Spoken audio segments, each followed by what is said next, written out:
கண்ணீரோடு விதைக்கிறவர்கள் கம்பீர சத்தத்தோடு அறுப்பார்கள். அள்ளி தூவும் விதையை சுமந்து கொண்டு போகிறவன் அழுது கொண்டு போகிறான், ஆனாலும் தன் அரித்த அரிகளை சுமந்து கொண்டு கம்பீரத்தோடு திரும்பி வருவான். அனைவருக்கும் இனிய அறுவடை திருநாள் நல்வாழ்த்துக்கள். கர்த்தர் நம்மோடு இந்த நாளில் பேசுவாராக. கர்த்தர் தம்முடைய வார்த்தையை தருவாராக.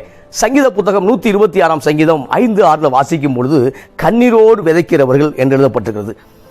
அழுது கொண்டு சுமந்து கொண்டு போகிறவர்கள் என்று எழுதப்பட்டிருக்கிறது. அப்ப கண்ணீரோடு விதைக்கக்கூடியவர்கள் கம்பீர சப்தத்தோடு அறுப்பார்கள். அள்ளி தூவும் விதையை சுமந்து கொண்டு போகிறவன் வாய்ப்பு இருக்கிறதா? ஆசீர்வாதமா இந்த விதை அமையுமா அல்லது கால சூழ்நிலைகள் மழை பெய்யுமா என்கிற ஒரு கேள்விக்குறியோடு விதைக்கிறதை பார்க்கிறோம். ஆனால் அது விதைத்து அந்த ஆசீர்வாதமாய் அமையும் பொழுது, அந்த சுமைகள் அந்த அரிக்கட்டுகளை கட்டும் பொழுது, அந்த பலன்களை கட்டும் பொழுது, அவன் சுமந்து கொண்டு வரும் பொழுது அவனுக்கு அது சுமையாய் தெரிவதில்லை. ஏனென்றால் அது மிக பிரம்மாண்டமான ஆசீர்வாதமாக அமைகிறது. அறுவடை என்பது ஒரு பயன் தரக்கூடியது. ஆமாம், அது கனியோ அல்லது கதிரோ அது பலன் தரக்கூடியதான் அறுவடையாக அமைகிறது. அது மாத்திரமல்ல, அறுவடை விவசாயிகளுடைய வாழ்க்கையில ஒரு முக்கியமான கட்டமாக அமைகிறது. இந்த நாளிலும் நம்முடைய வாழ்க்கையில ஒரு மிகப்பெரிய அறுவடைக்கு தான் கர்த்தர் அழைத்திருக்கிறார். ஆத்தும அறுவடை, எழுப்புதலின் ஆத்தும அறுவடைக்கு நேராக, ஆசீர்வாத அறுவடைக்கு நேராக, ஆரோக்கியம் என்கிற அறுவடைக்கு நேராக, பாதுகாப்பு என்கிற அறுவடைக்கு நேராக, சந்ததியின் மேல தேவனுடைய ஆவி வைக்கப்பட்டு சந்ததி விரிவாக்கப்படுகிற அறுவடைக்கு நேராக தான் நம்ம அழைத்திருக்கிறார். ஆனால் நம்முடைய வாழ்க்கையை பார்க்கும் பொழுது சில நேரங்கள் அந்த கண்ணீரின் அனுபவம் வருகிறது பிரியமானவர்களே. ஆனாலும் கர்த்தர் தெய்வீக வார்த்தைகளோடு பகிர்ந்து கொள்கிறார். என்னவென்றால் அறுவடை நிச்சயமாய் நியமிக்கப்பட்டிருக்கிறது. அறுவடை உண்டு பிரியமானவர்களே, நிச்சயமாய் அறுவடை உண்டு. அப்ப கண்ணீரோடு விதைக்கிறவர்கள் கம்பீர சப்தத்தோடு அறுப்பார்கள். இந்த காலை வேளையில இந்த வார்த்தையின் மூலமாக, இந்த அறுவடை திருநாள் மூலமாய் உங்களோடு இந்த செய்தியை தேவன் பகிர்ந்து கொள்ள விருப்பப்படுகிறார். என்னவென்றால், இன்றைக்கு கண்ணீரோடு நீங்கள் விதைக்கக்கூடிய ஜெபம், கண்ணீரோடு பிரயாசப்படக்கூடிய பிரயாசங்கள், கண்ணீரோடு ஒரு காரியத்தை செய்யக்கூடிய காரியங்கள், அது முடிவில் ஒரு அறுவடைக்கு நேராக, ஒரு ஆசீர்வாதத்துக்கு நேராக அமையுமா என்று ஒரு பல கேள்விக்குரிய உங்கள் வாழ்க்கையில் இருக்கலாம். நிச்சயமாய் வார்த்தை சொல்லுகிறது, வசனம் சொல்லுகிறது என்னென்றால், கம்பீரமாய் அறுப்பீர்கள். இந்த 2026 ஆண்டு கம்பீரமாய் அறுக்கக்கூடிய ஆண்டாக அமையும் என்பதில் எந்த விதமான மாற்று கருத்து என்னிடத்தில் இல்லை. நிச்சயமாய் உங்களிடத்துல ஒரு மாற்று கருத்து இருந்தால் அதை இயேசுவின் நாமத்தினால அதை வெளியேற்றும்படியாக நான் உங்களுக்காக நான் வேண்டிக் கொள்கிறேன், செபிக்கிறேன். அப்ப 2026 கம்பீரமாய் அறுக்கக்கூடிய சம்பவத்துக்கு நேராக கர்த்தர் உங்களை அழைக்கிறார். அப்ப அள்ளி தூவும் விதையை விதைக்கிறவர்கள் அழுது கொண்டு போகக்கூடிய சூழ்நிலை உண்டாகிறது. ஆனாலும் வானத்தையும் பூமியும் உண்டாக்கினதே விவசாயிகளை கனம் பண்ணுகிறார். வானத்தையும் பூமியும் உண்டாக்குற தேவன் நம்முடைய பிரயாசத்தின் மேல ஒரு நோக்கம் வைத்திருக்கிறார். எனவே அந்த பிரயாசம் தான் ஒரு அறுவடைக்கு நேராக இருக்கிறது. 2 விதமான மனிதர்களோடு நான் பகிர்ந்து கொள்ள விரும்புகிறேன். இந்த காலை வேளையில 2 விதமான மனிதனுடைய வாழ்க்கையில ஒரு மிகப்பெரிய அறுவடையின் நோக்கத்தை தேவன் வைத்திருந்தார். ஆனால் அறுவடைக்கு நேராக அவர்கள் செல்லாதபடிக்கு, அந்த ஆசீர்வாதம் என்கிற அறுவடைக்கு நேராக செல்லாதபடிக்கு, சமாதானம் என்கிற அறுவடைக்கு நேராக செல்லாதபடிக்கு, ஆரோக்கியம் என்கிற அறுவடைக்கு நேராக செல்லாதபடிக்கு, பொருளாதார ஆசீர்வாதம் என்கிற அறுவடைக்கு நேராக செல்லாதபடிக்கு பல பிரச்சனைகள், போராட்டங்கள் அவருடைய வாழ்க்கையில் வந்தது. அதை சந்தித்தார்கள். ஆனாலும் தேவன் அவள் துக்கங்களை சந்தோஷமாய் மாற்றினார். வாசிக்க விரும்புகிற ரூத் புத்தகத்தில் வாசிக்கும் பொழுது, ரூத் புத்தகம் 1ஆம் அதிகாரம் 22 வாசிக்கும் பொழுது, நகோமி மோவாபிய ஸ்திரியான தன் மருமகள் ரூத்தோடு கூட மோவாப் தேசத்திலிருந்து திரும்பி வந்தால், வார்கோதுமை அறுப்பின் துவக்கத்தில் அவர்கள் பெத்லேமுக்குள்ளாக வந்தார்கள். நகோமியை பற்றி தெரியும், ரூத்தை பற்றி தெரியும், அநேகருக்கு தெரியும். அப்ப நகோமி வாழ்க்கையில பார்க்கும் பொழுது அவர்கள் பெத்லெகேமை விட்டு எங்க போறாங்கன்னா மோவாப் தேசத்துக்கு போகிறார்கள். பெத்லெகேம் என்பது அப்பத்தின் வீடாக இருக்கிறது. ஆமா, பிரெட் ஹோம், அது அப்பத்தின் வீடு. அந்த அப்பத்தின் வீட்டை விட்டு இவர்கள் மோவாப் தேசத்துக்கு போகிறார்கள், அந்நிய நாட்டுக்கு போகிறார்கள். அந்நிய தேசத்துக்கு போகும் பொழுது அவருடைய வாழ்க்கையில பலவிதமான துன்பத்தை நகோமி சந்திக்கிறார். இந்த ரூத் என்பது இஸ்ரவேலுடைய பெண் அல்ல, அவள் மோவாபுடைய பெண்ணாக இருக்கிறார். அப்ப நகோமியோடு அந்த காரியங்கள் ஏற்படும் பொழுது ரூத்தும் பாதிக்கப்படுகிறார், ரூத்துடைய ஆசீர்வாதம் பாதிக்கப்படுகிறது. ஆனாலும் கர்த்தர் நகோமிக்கு என்று ஒரு பெரிய திட்டத்தை வைத்திருந்தார். பைசலால் இந்த காலை வேளையில் அருமையான சகோதரா, அருமையான சகோதரியே, இந்த நாளில் தேவன் உங்களுக்கு ஒரு பெரிய அறுவடை வைத்திருக்கிறார். இப்ப பார்க்கும் பொழுது பெத்லெகேமில் பஞ்சம் உண்டாயிற்று. அப்பத்தின் வீட்டுக்குள்ளாக பஞ்சம். தேவன் நடத்தக்கூடிய இடத்துல ஒரு பிரச்சனை வருது. தேவன் இருக்கக்கூடிய இடத்துல, தேவனுடைய பிரச்சனை இருக்கக்கூடிய இடத்துல பிரச்சனை வருகிறது. அங்க தேவன் விசாரிக்கிற இடம். பெத்லெகேம் என்பது அப்பத்தின் வீடு. அதான் பிரெட் ஹோம். அதான் அந்த அப்பத்தின் வீட்டுக்குள்ளாகவே அப்பம் இல்லை, வறட்சி. அந்த வறட்சியில் இருக்கும் பொழுது தேவனை சார்ந்து கொண்டிருக்க பதிலாக அவர்கள் ஒரு முடிவெடுக்கிறார்கள், மோவாபிய தேசத்துக்கு போகும் என்று அவர் முடிவெடுக்கிறார்கள். அப்போ பார்க்கும் பொழுது நகோமி என்கிற அந்த ஒரு சகோதரியும் அவருடைய கணவனும் 2 பிள்ளைகளும் மோவாப் தேசத்துக்கு போகிறார்கள். மோவாப் என்பது தேவனை விட்டு தூரமாய் போகக்கூடிய இடமாக இருக்கிறது. ஒரு மனிதன் எங்க இருந்து போகிறார் அப்படின்னா, எருசலேமிலிருந்து எரிகோக்கு போவதை போல இவர்கள் பெத்லகேமை விட்டு எங்க போகிறாங்கன்னா மோவாப் தேசத்துக்கு அந்நிய தேசத்துக்கு போகிறார்கள். அங்கே தேவன் விசாரிக்கவில்லை, அங்களுடைய அந்த இடத்துல தேவனுடைய பிரசன்னம் காணப்படவில்லை. பரிசுத்த ஆவிக்கும் பிதாவாய் தேவனுக்கும் அந்நியமாய் காணப்பட்டார்கள். அந்த இடத்துல பார்க்கும் பொழுது இப்பொழுது நகோமி தன்னுடைய 2 பிள்ளைகளுக்கு திருமணத்தை செய்து வைக்கிறார். ஒருத்தி பேர் ஒர்பால், மற்றொரு பேர் ரூத். அப்ப 2 பிள்ளைகளுக்கு பேர் வைக்கும் பொழுது சில ஆண்டுகளுக்குள்ளாக கணவன் இறந்து விடுகிறான். 2 பிள்ளைகளும் இறந்து விடுகிறார்கள். இப்ப பார்க்கும் பொழுது 3 பேராக இருக்கிறார்கள். 6 பேர் இந்த குடும்பம் 3 பேர் ஆக்கப்படுகிறது. அறுவடைக்கு நேராக இருக்க வேண்டிய, ஆசீர்வாதத்துக்கு நேராக இருக்க வேண்டிய இந்த குடும்பம் அலங்கோலப்படுகிறது. இப்ப 3 பேர் இருக்காங்க. இப்ப 3 பேர் இருக்கும் பொழுது கணவன் மோவாப் தேசத்தில் மரித்து விட்டார். நகோமியுடைய கணவன் மோவாப் தேசத்தில் மரித்து விட்டார். 2 பிள்ளைகளும் மரித்து விட்டார்கள். இப்ப சொல்லும் பொழுது 2 மருமக்களை பார்த்து, தயவு செய்து மரித்தவருக்கு நன்மை செய்யும்படியாக நீங்கள் எங்களை விட்டு போகல் என்று சொல்லும் பொழுது அவர்கள் போய்விட்டார்கள். ஒருபால் போய்விட்டால், ஆனால் ரூத்தோ நகோமியை விடுவதாக இல்லை. ஆமாம், இப்ப பார்க்கும் பொழுது ஒரு செய்தி வருகிறது, கர்த்தர் தேசத்தை சந்தித்தார், கர்த்தர் தம்முடைய ஜனங்களுக்கு ஆகாரத்தை கொடுத்தார். ரூத் புத்தகம் 1ஆம் அதிகாரம் 6 வாசிக்கும் பொழுது கர்த்தர் தம்முடைய ஜனங்களை சந்தித்து அவர்களுக்கு ஆகாரம் அருளினார் என்று அவள் மோவாப் தேசத்திலே கேள்விப்பட்டு ஒரு கேள்வி வருகிறது, ஒரு செய்தி வருகிறது. அந்த செய்தி என்னன்னா, கர்த்தர் தம்முடைய ஜனத்துக்கு ஆகாரத்தை சந்தித்தார். கிறிஸ்துவுக்கு மிகவும் பிரியமான அன்பு தேவனுடைய பிள்ளைகளே, உங்களுடைய எல்லைக்குறியை மாற்றி போக வேண்டாம். தேவன் உங்களை எங்க அழைத்தாரோ அந்த இடத்துல நிற்கும் பொழுது மிகப்பெரிய ஆசீர்வாதத்துக்குள்ளாக மாறுவீர்கள். அப்ப நகோமி எங்க இருக்க வேண்டும்? இஸ்ரவேலில் இருந்துதான் ஆக வேண்டும். ஆனால் இஸ்ரவேலை விட்டு தூரமாய் போகும் பொழுது, தகப்பனை விட்டு தூரமாய் போகும் பொழுது, பிரசனத்தை விட்டு தூரமாய் போகும் பொழுது இப்போ நகோமியுடைய வாழ்க்கையில பாதிக்கப்படுவதை பார்க்கிறோம். நகோமி என்றால் இனிப்பு என்று அர்த்தம். அப்ப ஊர் மக்கள் நகோமியை பார்த்து, இவள் நகோமி தானே, நகோமி திரும்பி வரும் பொழுது இவள் நகோமி தானே என்று கூப்பிடும் பொழுது, என்னை நகோமி என்று சொல்ல வேண்டாம், சர்வ வல்லவர் எனக்கு கசப்பை அனுப்பினார் என்று மாறாள் என்று சொல்லுங்கள், மாறாள் என்று சொல்லுங்கள், கசப்பு என்று சொல்லுங்கள். அந்த கசப்பை சர்வ வல்லவர் உண்டு பண்ணவில்லை. ஏனென்றால் அநேகர் பஞ்சத்தில் இருந்தாலும் பெத்லகேம் விட்டு போகவில்லை. ஆனால் நகோமி குடும்பம் மாத்திரம் பெத்லகேம் விட்டு போனதை பார்க்கிறோம். இந்த காலை வேளையில நாம் பிரச்சனை போராட்டங்கள் வந்தாலும், கண்ணீரோடு விதைத்துக் கொண்டே இருந்தாலும், நிச்சயமாக கெம்பீரமாக ஒரு அறுவடை உண்டு என்று சொல்லி அந்த அறுவடைக்கு மாத்திரம் ஆயத்தமாயிருங்கள் சகோதரா, அன்பு சகோதரி. அறுவடையை தேவன் தருவார். அறுவடை விளைச்சலை ஆசீர்வதிக்கிற தேவன். ஆமா, விளைச்சலை சீதோனமும் விதைப்பும் அறுப்பும் ஒளிந்து போவதில் என்று தேவன் தம் இருதயத்தில் சொன்னார். அப்ப விதைப்பும் அறுப்பும், பூமி உள்ளளவும் விதைப்பும் அறுப்பும் ஒளிந்து போவதில்லை. ஆமா, இந்த காலை வேளையில உங்க வாழ்க்கையில விதைக்கிறீங்கன்னா, நன்மை விதைக்கும் போது நிச்சயமா நன்மையை அறுக்க முடியும். நம்ம ஜெபத்துக்கு ஒரு பதில் உண்டு. ஜெபம் வீணாக போவதில்லை. அப்ப பார்க்கும் பொழுது இப்பொழுது 10 ஆண்டுகள்ல பயங்கரமான ஒரு பாதிப்போடு நகோமி காணப்பட்டு இப்போ மறுபடியும் இஸ்ரவேலுக்கு நேராக, மறுபடியும் தேசத்துக்கு நேராக வரும் பொழுது அவள் பார்த்த முதல் காட்சி என்ன அப்படின்னா, அறுவடை காட்சியை பார்க்கிறார். வறட்சியை பார்த்து விட்டு பெத்லகேம்ல ஒண்ணுமே இல்லைன்னு சொல்லி எங்க போறாங்க அப்படின்னா, பெத்லகேமை விட்டு மோவாப் தேசத்துக்கு போன அதே சகோதரி இப்ப மறுபடியும் பெத்லகேமுக்கு நேராக வரும்பொழுது அது ஒரு வார்கோதுமையின் அறுப்பாக இருந்தது.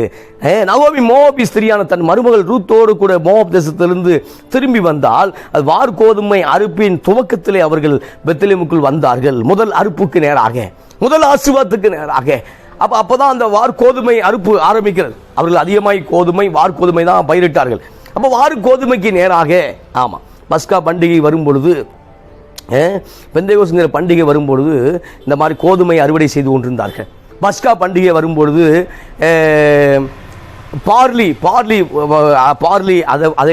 அதை அறுவடை செய்து கொண்டிருந்தார்கள். அதுக்கப்புறம் இந்த கூடார பண்டிகை, சுக்கோத் பண்டிகை வரும்பொழுது அவர்கள் எதை அறுவடை செய்தார்கள் என்றால், ஒலிவ எண்ணெயையும் திராட்சை பழங்களையும் அறுவடை செய்தார். 3 விதமான அறுவடை செய்தார்கள். இஸ்ரவேல் மக்கள் 7 விதமான பண்டிகையை கொண்டாடினார்கள். 7 விதமான பண்டிகை. அதில் இந்த பெந்தேகோஸ் பண்டிகை தான் அறுவடையின் பண்டிகையை அமைகிறது. அந்த பெந்தேகோஸ்ங்கிற பண்டிகை பேரே அறுவடையின் பண்டிகை. இப்போ பார்க்கும்போது நம்முடைய தேசத்திலும் பல கலாச்சாரத்திலும் ஒரு அறுவடை திருநாளை கொண்டாடி கொண்டிருக்கிறார்கள். இன்றைக்கும் தமிழர்கள் கொண்டாடுவது போல பல கலாச்சாரங்களில் ஒரு அறுவடை பண்டிகையை கொண்டாடி கொண்டே இருக்கிறார்கள். எனவே நாம் சொல்லுகிறேன், நமக்கு ஒரு அறுவடையை தேவன் வைத்திருக்கிறார். இந்த இடத்துல அறுவடை என்பது உங்கள் ஆரோக்கியத்தை பேசிக் கொண்டிருக்கிறேன். இந்த இடத்துல அறுவடை என்பது உங்கள் சுகத்தை பேசிக் கொண்டிருக்கிறேன். அறுவடை என்பது பொருளாதாரத்தை பேசிக் கொண்டிருக்கிறேன். இந்த இடத்துல அறுவடை என்பது தேவன் நமக்கு வைத்திருக்கிற நல் வாழ்வை நான் உங்களோடு பேசிக் கொண்டிருக்கிறேன். அன்பு சகோதரா, அன்பு சகோதரியே, இப்போ மோவாப் தேசத்திலிருந்து திரும்பி வரும்பொழுது அலங்கோலமான வாழ்வு, ஆரோக்கியமற்ற வாழ்வு, பிரச்சனையோடு இருந்த வாழ்வு இப்ப மறுபடியுமா இல்லை. தேவன் சந்தித்தார். பெத்லெகேமுக்கு போகிறேன் என்று தீர்மானம் செய்தார். ஆமா, தீர்மானம். இளைய குமாரன் நான் மறுபடியும் தகப்பன் வீட்டுக்கு போவேன் என்று புத்தி தெளிந்த பொழுது ஒரு தீர்மானம். இப்ப நம்முடைய வாழ்க்கையில் தீர்மானம் மிக அவசியமாக இருக்கிறது. நான் எந்த பக்கம் இருக்க வேண்டும் என்ற தீர்மானத்தை நான் தான் எடுக்க வேண்டும். நான் எவ்வளவு நேரம் ஜெபிக்க வேண்டும் என்ற தீர்மானத்தை நான் தான் எடுக்க வேண்டும். நான் எவ்வளவு ஆழமாய் தேவனோடு உறவாட வேண்டும் என்பதை நான் தான் தீர்மானிக்க வேண்டும். எவ்வளவு நேரம் ஜெபிக்க வேண்டும், வேதத்தை அதிகமாய் நான் எவ்வளவு நேரம் வாசிக்க வேண்டும் என்கிற தீர்மானத்தை நான் தான் எடுக்க வேண்டும். இந்த நாளில் இப்ப கர்த்தர் ஜனங்களை சந்தித்தார், ஆகாரத்தை தந்தார் என்று ஒரு கேள்விப்பட்ட உடனே விசுவாசம் நகோமிக்குள்ள துளிர்க்க ஆரம்பிக்கிறது. இப்போ நகோமி கர்த்தர் மறுபடியும் எங்கள் வாழ்க்கையை மாற்ற ஆரம்பித்து விடுவார் என்று சொல்லி இப்போ பெத்லெகேமுக்கு நேராக போகும்பொழுது அந்த சந்தித்த முதல் காட்சி அது அறுவடையை பார்க்கக்கூடிய காட்சியாக அமைகிறது. ஆமென். எனவே இந்த நாளில் என் பிள்ளைகளுடைய ஆசீர்வாதங்கள், என் பிள்ளைகளுடைய காரியங்கள், மேற்படிப்பு காரியங்கள், திருமண காரியங்கள், கற்பத்தின் கனி காரியங்கள், இப்படிப்பட்ட காரியத்தில் யோசித்துக் கொண்டிருக்கிற அருமையான சகோதரியே சகோதரா, தேவன் சொல்லக்கூடிய வார்த்தை என்றால் இந்த ஆண்டு நீங்கள் அறுவடையை பார்ப்பீர்கள். இந்த ஆண்டு நிச்சயம் ஒரு அறுவடையை பார்ப்பீர்கள். இந்த ஆண்டு அது அறுவடையின் ஆண்டாக, நன்மைகளின் ஆண்டாக கர்த்தர் நமக்கு டிக்ளேர் பண்றார். Praise the Lord. அப்ப நகோமி பார்க்கும்போது அவள் வார்கோதுமை அறுப்பின் துவக்கத்திலே அவர்கள் பெத்லெகேமுக்குள்ளே வந்தார்கள். Praise the Lord. அப்ப வரும்போது ஒரு ப்ராப்பர்ட்டி இல்லை. எல்லாரும் தொலைத்து விட்டார்கள். இப்ப அவங்க இடம் மட்டும்தான் இருக்கு. அவருடைய ஒரு பாலடைந்த பங்களா, ஒரு வீடு மட்டும்தான் இருக்கு. ஆனால் அப்போ ரூத்து சொல்றா, நம்ம இப்போ உணவு வேணுமே, சாப்பாடு வேணுமே, நான் எங்கேயாவது போய் யாருடைய வயலில் போய் அதை அறுக்கிறான்ல, அந்த வார்கோதுமை அறுக்க போது கொஞ்சம் போல சிந்து இல்லை, அந்த சிந்துனதை நான் புறக்கி கொண்டு வருகிறேன்னு சொல்லி தன்னுடைய மாமியார்கிட்ட சொல்லி அனுமதி பெற்றுக்கொண்டு நகோமி மருமலாகிய ரூத்து அந்த வயலில் பிறக்க போகிறார். வயலில் பிறக்கும் பொழுது அது தற்செயலாக அந்த நகோமியுடைய சொந்தக்காரனுடைய வயலாக அமைகிறது. அது போவாசுடைய வயலாக அமைகிறது. இந்த போவாஸ் கிறிஸ்துவுக்கு அடையாளமாக இருக்கிறார். இந்த போவாஸ் இயேசுவுக்கு முன்னோடியாக இருக்கிறார். இந்த போவாஸ் இயேசு கிறிஸ்து வழியை ஆயத்தப்படுத்தின யோவான் ஸ்நானனை போல முன்னாக இருக்கிறத பார்க்கிறோம். எனவே இந்த ரூத் என்பது திருச்சபையை குறிக்குது, மணவாட்டியை குறிக்குது. போவாஸ் என்பது மணவாளனுக்கு அடையாளமாக இருக்கிறார். இப்ப தற்செயலாய் போனது. ரூத் புத்தகம் 2ஆம் அதிகாரத்தில் 3ஆவது வசனம், அவள் போய் வயல்வெளியில் அறுக்கிறவர்கள் பிறகே பொறுக்கினால் தற்செயலாய் அவளுக்கு நேரிட்ட அந்த வயல் நிலம் எலிமெலேக்கின் வம்சத்தனாகிய போவாசுடையதாக இருந்தது. எலிமெலேக் என்பது நகோமியுடைய ஹஸ்பண்ட். அப்ப அவளுடைய அந்த தற்செயலாக நடந்தக்கூடிய சம்பவம் தற்செயலாக நடக்கவில்லை, மாறாக தேவனுடைய செயலால் நடந்து கொண்டிருந்தது. God's will. அப்ப காட்ஸ் வில்ல தான் மூவ் ஆகும்படி கர்த்தர் ரூத் மேல ஒரு சித்தத்தை வைத்திருந்தார். இந்த காலை வேளையில தற்செயலாய் நான் செய்து கொண்டிருந்தேன். இல்லை, தேவன் நமக்கென்று ஒரு பெரிய ஒரு கிருபை வைத்ததுனால, தேவனுடைய அனுமானத்தினால, சூப்பர்ல காட்ஸ் வில்னால என்ன நடக்குது அப்படின்னா, கடவுளுடைய அந்த தீர்மானத்தின் படியாக அவர்கள் தற்செயலாய் அமைந்த காரியம் தேவ செயலாக, தேவ சித்தமாக, தேவனுடைய நடத்துதலாக அமைந்தது. பிரியமானவர்களே, இந்த நாளில் தற்செயலாய் ரொம்ப பிளான் பண்ண வேண்டிய அவசியம் இல்லை. தற்செயலாக போங்க, கர்த்தர் அந்த உங்கள் பிளானை ஒர்க் அவுட் பண்ணுவார். தற்செயலாய் முடிவெடுங்க, தற்செயலாக செய்யுங்க, அந்த காரியத்தை கர்த்தர் கைவிடிவர பண்ணுவா. Praise the Lord. அப்ப நகோமியுடைய வாழ்க்கையிலும் ரூத்துடைய வாழ்க்கையிலும் பார்க்கும்பொழுது அவருடைய கண்கள் ஒரு அறுவடையை பார்த்தன, ஒரு ஆசீர்வாதத்தை பார்த்தன.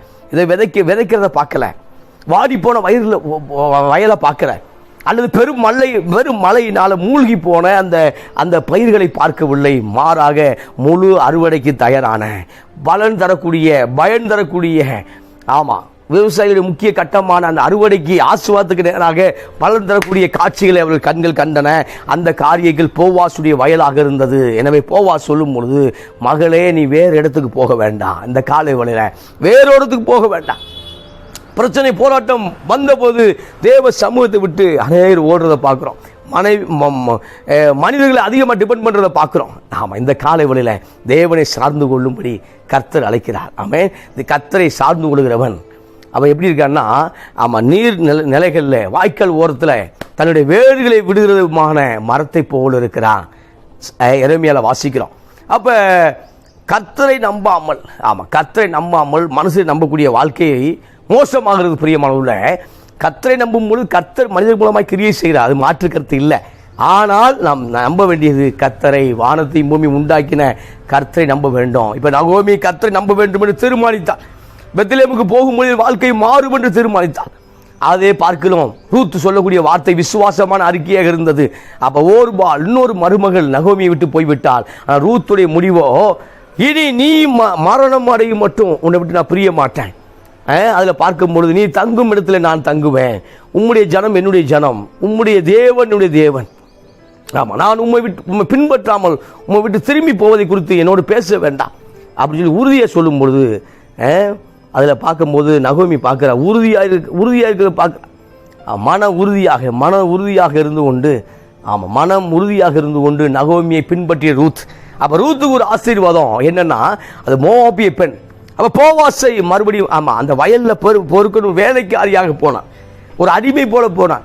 இப்போ பார்க்கும்பொழுது போவாஸ் அவளை மனைவியை ஏற்றுக்கொண்டதை பார்க்குறோம். அப்போ ரூத்துடைய வாழ்க்கையில் மறுபடியும் தேவன் ஒரு சித்தத்தை செய்கிறத பார்க்குறோம். அந்த ரூத்தின் சந்ததி வழியாக, இந்த போவாசின் சந்ததி வழியாகத்தான் இயேசு கிறிஸ்து பிறக்கிறார். பிரியமாவள, தாவீதின் குமாரன் பிறக்கிறார். சூப்பர்ல. அப்போ உடைய வாழ்க்கையில் ஒரு மிகப்பெரிய அறுவடை வைத்திருந்தான். இந்த நாளில் நம்முடைய வாழ்க்கையில் ஒரு அறுவடை உண்டு என்று நான் சொல்லுகிறேன். அறுவடை தயாராகுங்கள். சூப்பர்ல. உங்கள் மைண்டில் அறுவடை தயாராகுங்கள். உங்கள் மைண்டில் ஆசீர்வாதத்துக்கு தயாராகுங்கள். எதெல்லாம் தடையாய் காணப்படுகிறதோ அந்த தடைகளை தகர்த்து போட்டு முன்னோட்டமாக வெளியே வாருங்க. இன்றைக்கும் தடையை கர்த்தர் உடைக்க ஆயத்தமாக இருக்கிறார். ஆனால் மனதில் பல தடைகள், மனதில் பல குழப்பங்கள்.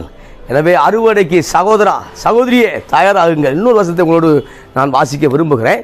2 ராஜாக்கள் புத்தகம் 19ஆம் அதிகாரம் 29-30 வாசிக்கும் பொழுது எசேக்கியாவுக்கு கர்த்தர் சொன்ன ஒரு வார்த்தை.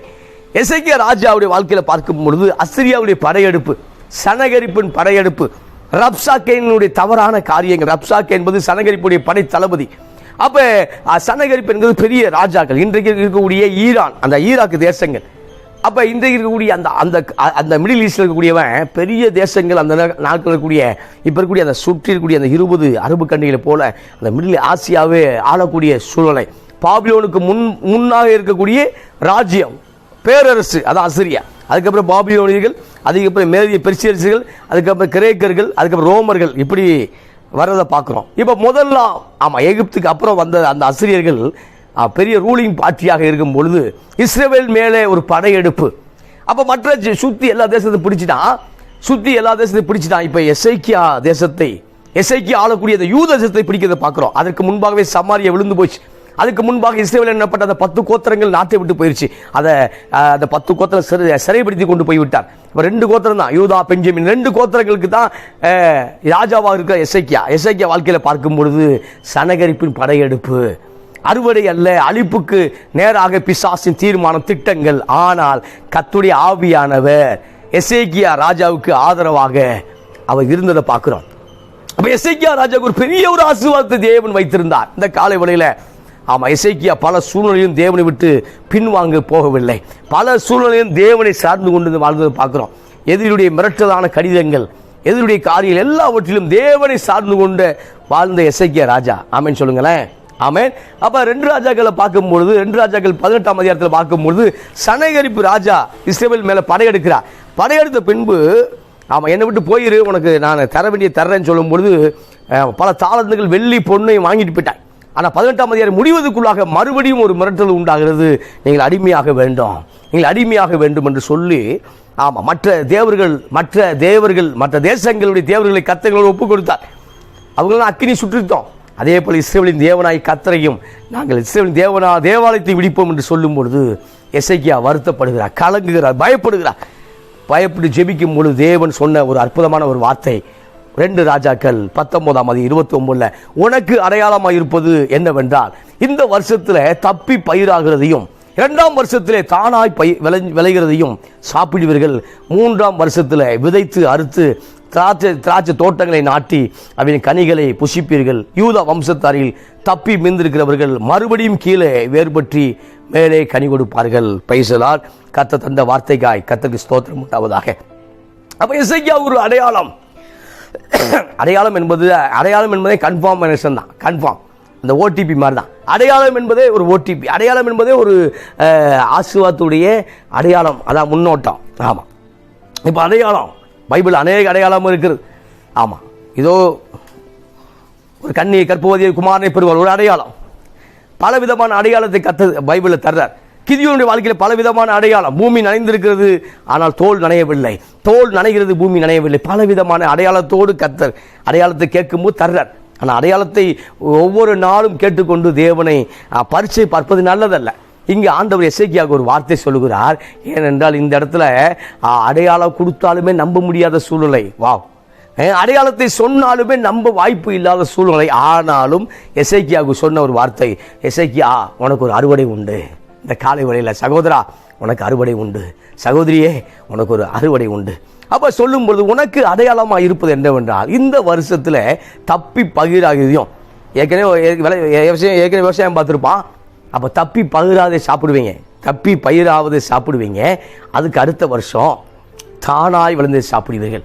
2025 தப்பி பயிராத சாப்பிட்டோம். 2026 தானாய் விளைவது. எஃபோர்ட் போட தேவையில்லை, முயற்சி எடுக்க தேவையில்லை, அது தானா விளை. இந்த 26ஆம் ஆண்டு அது தானாய் விளையக்கூடிய ஆண்டு. எஃபோர்ட் போட தேவையில்லை, பிரசன்னத்திலே மூவ் ஆகக்கூடிய தேவனுடைய பிரசன்னத்தில் கடவுளுடைய அந்த லவ்வில் மூவ் ஆகும் பொழுது அது தானாய் சில காரியங்கள் அமையும். ஆமாம், நீ எங்கெல்லாம் முட்டிக்கிட்டு இருக்கீங்களோ, பெரிய அரசியலை பார்த்தா, அதிகாரியை பார்த்தா, அவனை பார்த்தா, இவனை பார்த்தா, இதெல்லாம் ஒர்க் அவுட் ஆகும் நினச்சிக்கிட்டு இருக்கோமோ.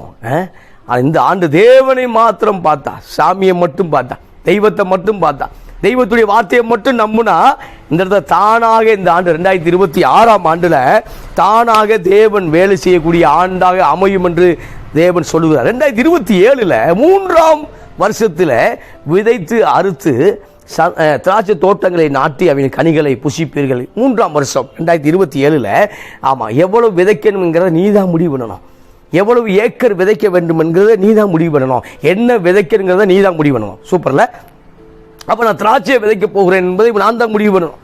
ஆமாம், கோதுமையை விதைக்க போகிறேன் என்பதை நான் தான் முடிவு பண்ணணும். இல்லை நான் தேக்கு மரம், சந்தன மரங்கள், இப்படி பெரிய ஒரு ஐடியாக்கு நேரம் போக போகிறேன் அப்படின்னா அதை நீங்கள் தான் முடிவு பண்ணணும். பிரைஸ் தான். இப்போ 3ஆம் வருஷம்.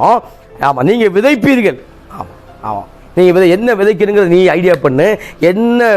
எந்த பயிர் அதிகமான லாபத்தை உண்டாக்குறதுன்னு நீ அதுக்கு தயாராகு. ஆமென். எனவே இந்த ஆண்டில் தானாக வரப்போகிற ஆசீர்வாதம் 2027 அது பார்க்கும்போது மிக பிரம்மாண்டமாக உங்கள் மைண்ட் செட் இந்த நாளில் ஒரு பெரிய அறுவடைக்கு தயாராவதாக. சூப்பரில். அப்புறம் 2027 ஒரு அறுவடைக்கு நேராக நம்முடைய மனது தயாராவதாக. ஆமாம், இதெல்லாம் நடக்குமா பிரதர்? நடக்குமா சகோதரியே? ஆமாம், கற்பப்பை எடுத்தாவே அவ்வளோதான். ஆனால் கற்பப்பை எடுக்கக்கூடிய சூழ்நிலையும் தேவன் பிள்ளையை தர வல்லவராக இருக்கிறார். மிக பிரம்மாண்டமான ஆசீர்வாதம் தர வல்லவராக இருக்கிறார். ரோமர் 4 நினைக்கிறோம். அப்போ நம்புவதற்கு ஏதுவில்லை, ஆனால் நம்பினார் ஆபிரகாம். ஆமாம், தன் கற்பம் சாலுடைய கற்பம் செத்து போய்விட்டது, இவர் வயதாகி விட்டார். ஆனால் அது என்னல விசுவாசத்திலே வல்லவனானா, தேவன் சொன்ன வாக்குத்தத்தை நிறைவேற்ற வல்லவராக இருக்கின்ற அவரே முழு நிச்சயமாய் நம்பினார். ஆபிரகாம் நம்பும் பொழுது அந்த காரியங்கள்லாம் சூழ்நிலை வேற மாதிரி இருந்துச்சு. வயசாயிடுச்சு, 100 வயசு ஆச்சு, குழந்தை இல்லை. அந்த அம்மாவுக்கு 90 வயசு ஆயிடுச்சு. இப்போ பார்க்கும்போது அது சாத்தியமே இல்லை. ஆமாம், சாத்தியமே இல்லை. சூழ்நிலை வேறு விதமாக இருந்தது. வயதாகிவிட்டது ஆபிரகாமுக்கு. இவனுக்கு வர வேண்டிய மாத விழா பீரியட்ஸ் நின்று போச்சு. அப்படி இருக்கும்போது கூட தேவன் பிள்ளைகளை உண்டாக்க வல்லவராக இருக்கிறார், சந்ததியை பெருக வல்லவராக இருக்கிறார் சொல்லி அவரே நம்பி ஆபிரகாம் விசுவாசத்திலே வல்லவரான இன்றைக்கும் பல அற்புதங்கள் செய்திருக்கிறார். உங்களோட நான் முன்னாடி நிற்கிறேன், உங்களோட நான் பகிர்ந்து கொண்டிருக்கிறேன். கர்த்தர் நல்லவர் என்பதை உங்களோட நான் பகிர்ந்து கொண்டிருக்கிறேன். கர்த்தர் உயிரோடு இருக்கிறார் என்பதற்கு நான் சாட்சியாக இருக்கிறேன். பேசலாம். அப்போ சொல்லும் பொழுது 3ஆம் வருஷம் என்ன நடக்குதுன்னு கேட்டீங்கன்னா, ஆமாம், நீங்கள் 3ஆம் வருஷத்தில் விதைத்து அறுத்து, ஆமாம், விதைப்பு உண்டு, ஒரு அறுப்பு உண்டு. விதைச்சின சார் மழை கெடுத்து போச்சு. விதைச்சோம், வெயில் வறட்சி, அதிகமான உஷ்ணம். அப்படிலாம் இல்லை. விதைப்பீங்க, அறுப்பீங்க, கனிகளை புசிப்பீர்கள், சாப்பிடுவீங்க வரைக்கும் சொல்லிட்டார் ஆண்டவர். சூப்பர்ல. அப்போ சாப்பிடுவ வரைக்கும் தேவன் தன்னுடைய வார்த்தையை அந்த இடத்துல பதிவு செய்து கொண்டிருக்கிறார். இப்போ நம்முடைய லெவல் தான் 100 ஏக்கர் நான் விதைக்க போகிறேன்னா, அல்லது 200 விதைக்க போகிறேன்னா, அல்லது 2 ஏக்கர் போதும் சார் விதைக்க போகிறேன்னா, அப்போ என்னுடைய மனது எவ்வளோ பிரமாண்டம் ஆகுறதோ அதுக்கு நேராக தேவன் ஆசீர்வதிக்கிறார். அதுக்கு மாத்திரமல்ல, நான் சாதாரண பயிரை விதைக்க போகிறேன்னா, ஒரு மல்லு செடி போட்டால் போதும், ஒரு எள்ளு போட்டால் போதும் நினைக்க போகிறேன்னா, அல்லது ஒரு பருத்தி போட்டால் போதும் நினைக்கிறேன்னா, இல்லை பணப்பயிர் என்று சொல்வார்கள். பணப்பயிர் அப்படின்னா அதுக்கான வேல்யூ உள்ள காரியங்கள். அப்போ அதை விதைக்க போகிறேன்னா, நான் இப்போ எதை விதைக்க போகிறேன்னா, மனுஷன் எதை விதைக்கிறானோ அதையே அறுப்பான். கலாத்தியில் வாசிக்கிறோம், மனுஷன் எதை விதைக்கிறானோ அதையே அறுப்பான். ஆவிக்கென்று விதைக்கிறவன் ஆவியில் நித்திய ஜீவனை அதைப்பான். மாம்சத்தில் விதைக்கிறவன் மாம்சத்தில் என்ன செய்ய, மாம்சத்தில் அதை அறுப்பான். ஆனால் ஆவிக்கென்று விதைக்கிறவன் ஆவியில் நித்திய ஜீவனை அதைப்பான். அப்போ நன்மை செய்கிறதில் சோர்ந்து போகாமல் இருப்போமாக, நாம் தளர்ந்து போகாதிருந்தால் ஏற்ற காலத்தில் அறுப்போம். கலாத்தியர் 6ஆம் அதிகாரம் 7, 8, 9 வாக்கியங்கள். கலாத்தியர் 6ல் 7, 8, 9 வாசிக்கிறோம். அப்போ ஏற்ற காலத்தில் சோர்ந்து போகாமல் இருந்தால் நல்ல அறுப்போம், கும்முன்னு அறுப்போம், ஜம்முன்னு அறுப்போம். சூப்பரில். அப்போ சொல்லும்போது நல்ல வாக்கியங்கள், அருமையான வாக்கியங்கள் தேவன் நமக்கு எழுதி வைத்திருக்கிறார். நாம் தளர்ந்து போகாதிருந்தால், சூழ்நிலை தளர்ந்து போக பண்ணுகிறது, சொந்தக்காரன் பந்தக்காரன் தளர்ந்து போக பண்ணுறான், கூட இருக்கிறவங்க தளர்ந்து போக பண்ணுறாங்க, அவ்வளோதான், உனக்கு ஒர்க் அவுட் ஆகாது. நெகட்டிவ் ஏற்கனவே இருக்குது பிரச்சனை, இவங்க நெகட்டிவ் இன்னும் ஆழமாக உள்ளே கொண்டு வராங்க. அதனால தான் சொல்லும்பொழுது ஃபெஸ்டிவல் அன்றைக்கெலாம் யாரையும் பார்த்துடாதீங்க, பண்டிகை அன்றைக்கெலாம் பார்த்துடக்கூடாது. பண்டிகை காலி பண்ணிடுவாங்க. அப்போ பார்க்கும்போது சொல்கிறாங்க, நன்மை செய்கிறதுனால சோர்ந்து போகாதிருக்கீங்க, நம்ம தளர்ந்து போகக்கூடாதுன்னு சொல்லி பவுல் வலியுறுத்துக்கிறார். அப்போஸ்தலன் பவுல் சொல்கிறார், சோர்ந்து போகாமல் இருந்தால், தளர்ந்து போகாமல் இருந்தால் ஏற்ற காலத்தில் அறுப்போம். இந்த நாளில் ஒருவேளை நீ கண்ணீரோடு இருக்கிறான், அருமையான சகோதர சகோதரியே, மகனே மகளே, தம்பி தங்கையே, தேவன் சொல்லக்கூடிய வார்த்தை, கண்ணீரோடு ஒருவேளை நீங்கள் காணப்பட்டாலும் உங்களுக்கு அறுவடை உண்டு என்று தேவன் சொல்லுகிறார். அது ஆத்தும அறுவடையாக இருக்கலாம், நித்திய ஜீவன் என்பதே அறுவடை தான். சூப்பரில் பரலோகம் போவதே ஒரு அறுவடை, ஆசீர்வாதம் பெற்றுக்கொள்வதே ஒரு அறுவடை. இப்போ எசேக்கியா சொல்கிறாரு, நீங்கள் அடையாளம் இருப்பது இந்த வருஷத்தில் தப்பி பயிராதை சாப்பிடுவீங்க, அதுக்கு தானாய் விளைதை சாப்பிடுவீங்க. அதுக்கப்புறம் சொல்லும் பொழுது என்ன சொல்கிறாங்கன்னா, விதைத்து அறுத்து சாப்பிடுவீங்க. உங்கள் மைண்ட் செட் எவ்வளோ பெரிதாகிறதோ, ப்ராட் மைண்டாக வருதோ, ப்ராட் மைண்டாக வரும்போது தான் பெரிய ஆசீர்வாதத்துக்கு நேராக மாற முடியும். நம்ம தேசத்தில் நம்ம ஒரு ஆத்தும அறுவடை நிச்சயம் நடக்கும். தேசம் நட்சத்திரக்குள்ளாக வரும். அப்போ சொல்லும் பொழுது மறுபடியும் யூதா வம்சத்தை கீழே வேறுபற்றி மேலே கனி கொடுப்பார்கள். அப்போ கனி கொடுக்கக்கூடியதே, கனி கொடுக்கிற தேவன் விரும்புகிறார். நீங்கள் மிகுந்த கனிகளை கொடுப்பதினால் பிதா மகிமைப்படுவார். எனக்கு சீசராக இருப்பீர்கள், யோவான் 15ஆம் அதிகாரத்தை வாசிக்கிறோம். அப்போ நம்ம சீசராக இருக்க வேண்டும், கனி கொடுக்க வேண்டும். அது ஆசீர்வாதத்தின் கனி, சாட்சியின் கனி, வெளிப்பாடுகளின் கனி, வார்த்தைகளை விவரிக்கக்கூடிய கனி, இதெல்லாம் கனி தான்.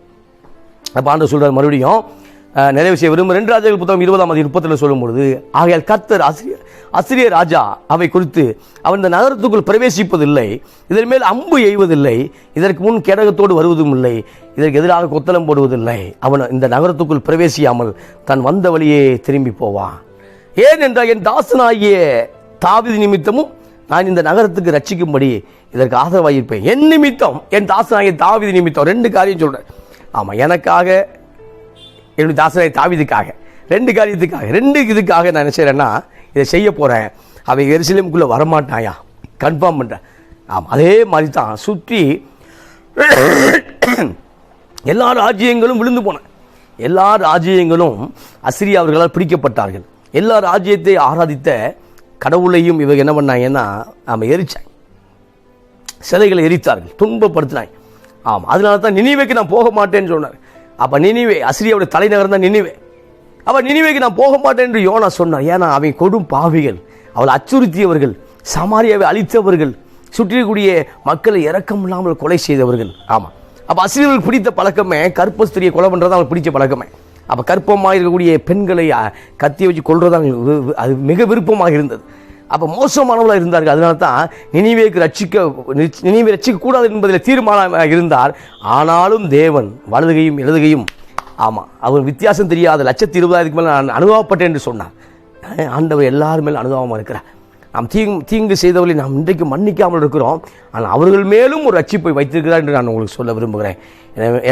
எனவே எல்லாரையும் மன்னிக்கும் பொழுது மன்னிக்கிறதுனால நாம் குணமடைகிறோம், மன்னிக்கிறதுனால நாம் தான் ஆசீர்வதிக்கப்படுகிறோம், மன்னிக்கிறதுனால தான் நம்ம ஹெல்த்து தான் பாதுகாக்கப்படுது. ஆனால் அனைவரும் மன்னிக்க மாட்டேன் அப்படின்ட்டாங்க. மன்னிச்சிரு, விலகிரு. மன்னிச்சிரு, என்னைக்கு போக முடிஞ்ச போ, இல்லைன்னா விலகிரு. அதான் தேவன் விரும்புகிறார். மன்னிச்சிரு, மறந்து. இப்போ முற்றிலும் அநேக தேசங்களை ஆண்டு கொண்டிருந்தார்கள். அதில் எசேக்கியா மூலமாக சொன்னக்கூடிய வார்த்தை தான் 2 ராஜ்யங்கள் 19ஆம் அதிகாரத்தில் 3ஆம் வசனம். அவர்கள் அவனை நோக்கி, இந்த நாள் நெருக்கமும் கண்டிதமும் தூசணமும் அனுபவிக்கிற நாள், பிள்ளை பெரு நோக்கி இருக்கிறது, பெறவோ பலன் இல்லை. அப்போ டெலிவரி டைம் இருக்குது, ஆனால் டெலிவரி ஆகிறதுக்கு, பிள்ளை பிறக்கிறதுக்கு ஹெல்த் இல்லை. அதை சொல்லும்போது 19ஆம் அதிகாரம் 2 ராஜ்யங்கள் 19:3 சொல்லும் பொழுது, ஒரு நெருக்கடியான நாள், ஒரு எமர்ஜென்சியான நாள், அறுவடை தயாராக முடியாது, அவன் தேசத்தை அழிக்க ரெடியாக இருக்கான். அப்போ அந்த இதில் பார்க்கும்போது அதில் நம்ம 2 ராஜ்யங்கள் 19:10 வாசிக்கும் போது மிரட்டக்கூடிய கடிதங்கள் எழுதுறதை பார்க்குறோம். ஆனால் அவர் சோர்ந்து போகாமல் 19:14 சொல்லும் பொழுது எசேக்கியா அந்த ஸ்தான நிருபத்தை கையில் வாங்கி தேவனுக்கு முன்பாக விரிச்சு, தேவனே இதை பாரும். அப்போ ஜெபிக்கிறார். கண்ணீரோடு ஜெபிக்கிறவர்கள் நிச்சயமாக கெம்பீரத்தோடு அறுப்பார்கள். அப்போ கண்ணீரோடு ஜெபிக்கிறார். தேவனுக்கு பாயிண்ட், தேவனுக்கு எல்லாம் தெரியும், ஆனால் ஒரு பாயிண்ட் சொல்கிறார். எசேக்கியா ஒரு பாயிண்ட் சொல்கிறார், ஆண்டவரே மற்ற ராஜ்யங்களை வீழ்த்தினது உண்மைதான், மற்ற ராஜ்யங்களை எல்லாம் நொறுக்கினது உண்மைதான், இப்பொழுது எங்களுக்கும் வருகிறார்கள். ஆனால் சொல்கிற அசிரியர் ராஜாக்கள் சொல்கிறத பார்க்குறோம். அப்படி படைத்தளபதி சனகரிப்பு, அவன் படைத்தளபதி ரப்சாக்கே சொல்கிறத பார்க்குறோம். கர்த்தரை நம்பாத, ஆமாம் கர்த்தரை நம்பாத, அவன் சூழ்நிலையை பார்த்துட்டியா, கர்த்தரை நம்பாத, ஜனங்களை பார்த்து சொல்கிறான். ஆமாம், எசேக்கியா உங்களை கர்த்தரை நம்ப பண்ணுவான், நீ எசேக்கியாவை நம்பாத, கர்த்தரை நம்பாத, பொல்லாத காரியம். இந்த நாளில் ஆமாம் ஃபைனல் எங்கே போனோம், கோயிலுக்கு போனோம். ஃபைனல் எங்கே போனோம், சர்ச்சுக்கு போனோம். ஃபைனல் எங்கே போனோம், சாமியை தேடி போனோம். ஆனால் அவன் சொல்கிறான், நீ சாமியை தேடி போகாத, சூழ்நிலை வேற மாதிரி இருக்கு. இல்லை இல்லை இல்லை, ஆமாம் கர்த்தரை தேடி வரும் பொழுது, ஆமாம் கர்த்தர் மேல் உன் பாரத்தை வைத்து விடு. ஆமாம் கர்த்தர் மேல் உன் பாரத்தை வைத்து விடு. ஆமாம் வேற எங்கேயும் பாரத்தை வச்சிடாத, அவர் மேலே பாரத்தை வச்சுட்டு அவர் தாங்கிடுவார்.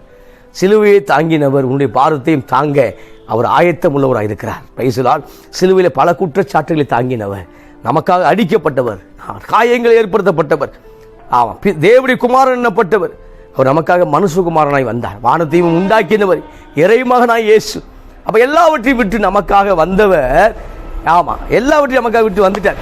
இந்த நாள் அந்த தேவன் மேலே உங்கள் பாரத்தை வைங்க, அவர் எல்லாவற்றையும் பார்த்து கொள்வார். இப்போ எசேக்கியா அந்த காரியத்தை விரித்து கொண்டு, அந்த மடலை, அந்த லெட்டரை, அந்த மிரட்டல் கடிதத்தை விரித்து வைத்து ஜெபிக்கிறார். ஆண்டவரே தேசம் அழியுது போது, அப்படி ஜெபிக்கும் போது கர்த்தருடைய வார்த்தை வருது,